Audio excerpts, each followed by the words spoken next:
The chapter opens with the aftermath of the fierce battle between Dracula, Charles, and Father Sandor. Although Dracula has been significantly weakened, he is far from defeated. As dawn approaches, Dracula makes a desperate bid to escape, recognizing that his situation is dire. His plan is to flee the castle with Diana, who remains under his thrall despite Charles and Father Sandor's efforts to save her. Dracula's chosen escape route is a treacherous one. He aims to cross a frozen moat that surrounds the castle. This moat, covered with a thick layer of ice, represents both a physical barrier and a final challenge for Charles and his allies. The icy expanse is both a potential trap and a means of escape for the vampire. Charles and Father Sandor, now fully aware of Dracula's plan, are determined to prevent his escape. Their immediate goal is to rescue Diana and ensure that Dracula does not slip away. The chapter captures their tense and urgent pursuit as they race against time to reach the frozen moat before Dracula does. The journey to the moat is fraught with danger. The landscape is harsh and unforgiving, with the remnants of the battle and the looming threat of Dracula's minions adding to the peril. Charles and Father Sandor navigate the obstacles with a mix of desperation and resolve, their goal clear and their determination unwavering. As Dracula approaches the frozen moat, the scene is set for a dramatic confrontation. The moat's icy surface stretches out before him, glinting in the pale light. Dracula carries Diana, who remains unconscious or under his influence, adding to the tension of the scene. The ice, while seemingly solid, is a precarious and dangerous environment. Dracula's movements across the ice are depicted with a sense of urgency and menace. His supernatural speed and strength enable him to cross the moat with relative ease. But the danger of the ice breaking under his weight adds an element of suspense. The scene captures the precarious nature of Dracula's escape and the looming threat of failure. Charles and Father Sandor arrive at the edge of the moat just as Dracula is making his way across.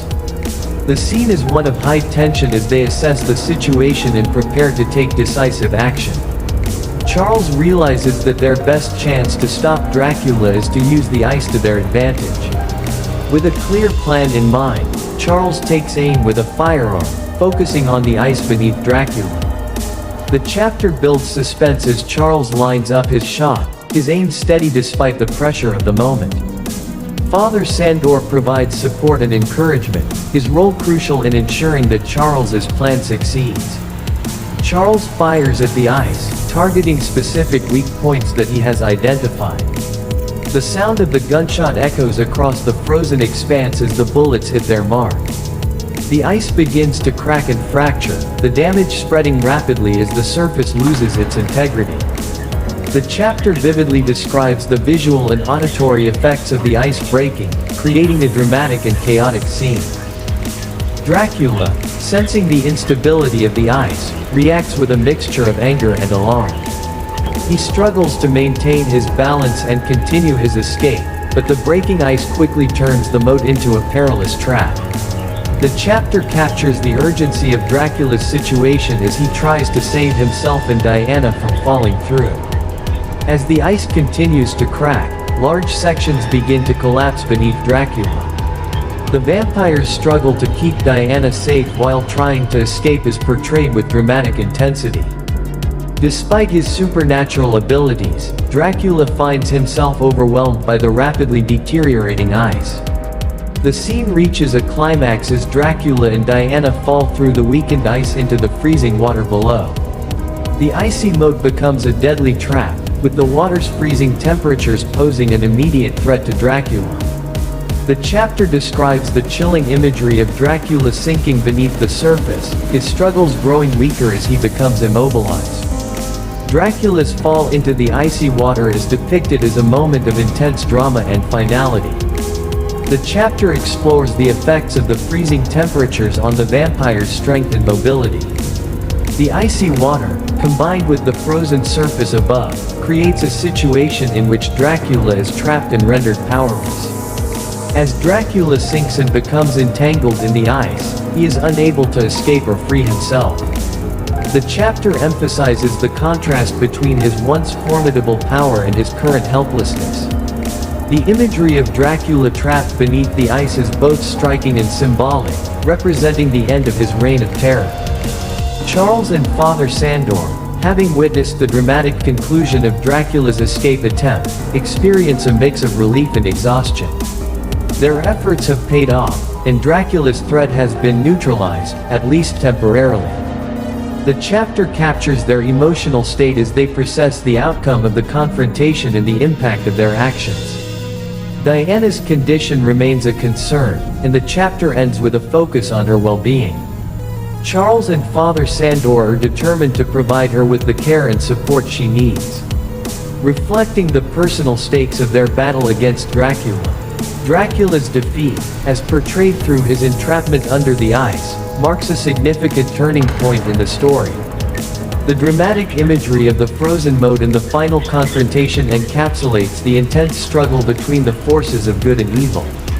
Charles and Father Sandor's victory is tempered by the ongoing challenges they face, particularly in terms of Diana's condition and the broader implications of their battle. The chapter sets the stage for the final resolution of their quest, highlighting both the triumph and the lingering uncertainties that lie ahead. The chapter opens with the serene, albeit somber, landscape surrounding Castle Dracula. The ice-covered moat, now eerily quiet, serves as a grim testament to the final confrontation. The scene captures the cold stillness that follows the intense battle, emphasizing the sense of finality and the conclusion of a significant conflict. Dracula, who was trapped beneath the ice in the previous chapter, is presumed to be destroyed. The icy water and frozen surface have immobilized him, rendering him powerless and unable to escape. The chapter describes the visual aftermath of the battle, focusing on the remnants of the confrontation and the eerie silence that has settled over the castle grounds. Charles and Father Sandor survey the scene, their expressions marked by a mixture of relief and exhaustion. The chapter explores their emotional state as they reflect on the battle and its outcome. While they are relieved that Dracula's immediate threat has been neutralized, they are also deeply aware of the personal losses and the emotional toll of their struggle. Father Sandor, with his deep knowledge and experience, provides insight into the significance of Dracula's apparent destruction. He reassures Charles that Dracula's defeat is a major victory, but also cautions that the nature of evil means that it may not be permanently vanquished. The priest's reflections add a layer of philosophical depth to the aftermath, emphasizing the ongoing vigilance required in the fight against darkness. The chapter shifts to a more personal and somber tone as Charles and Diana mourn the loss of their loved ones, Alan and Helen. The emotional weight of their grief is palpable, and the chapter provides a deep exploration of their feelings. Alan's death is a significant loss, and Charles reflects on their friendship and the impact of his absence. The chapter delves into the memories and shared experiences of the two men, highlighting the personal cost of the battle against Dracula. Helen's transformation into a vampire and her subsequent fate are also sources of profound sorrow. Diana's grief is compounded by the loss of her sister, and the chapter explores the depth of her mourning. The emotional scenes underscore the personal sacrifices made in the fight against evil and the pain of losing loved ones. The aftermath of the battle is depicted as a time of reflection and recovery. Charles and Diana, though physically safe, are deeply affected by the trauma they have experienced. The chapter describes their efforts to come to terms with the events and their attempts to find solace in the aftermath of their ordeal. Father Sandor assists them in their recovery, offering support and guidance as they navigate their grief and the emotional impact of their experiences. The chapter highlights the role of the priest in providing comfort and perspective, helping Charles and Diana find a path forward amidst their sorrow. Despite the profound losses, the chapter concludes on a note of hope. Charles and Diana, while mourning their loved ones, find a sense of resolution and optimism in their victory over Dracula. The defeat of the vampire represents a significant achievement and a testament to their courage and resilience. Father Sandor's words offer a sense of reassurance, suggesting that while evil may persist, The defeat of Dracula represents a crucial victory in the ongoing struggle against darkness. The chapter captures the hope that their efforts have made a difference and that the world is a safer place, at least for now. The final scenes of the chapter focus on Charles and Diana as they look towards the future. The chapter provides a reflective and contemplative ending, emphasizing their determination to honor the memory of their lost loved ones by continuing to fight against evil and to live their lives with purpose and courage. Father Sandor bids them farewell, offering a blessing and a message of hope. The chapter ends with a sense of closure and a renewed commitment to the ongoing battle against darkness. The lingering uncertainty about Dracula's potential return is acknowledged, but the focus remains on the strength and resolve of the characters as they move forward. The destruction of Dracula, the mourning of Alan and Helen, and the hopeful outlook for the future all contribute to a poignant and satisfying conclusion to the story. The chapter encapsulates the themes of sacrifice, resilience, and the enduring struggle between good and evil, leaving readers with a sense of both closure and anticipation for the future.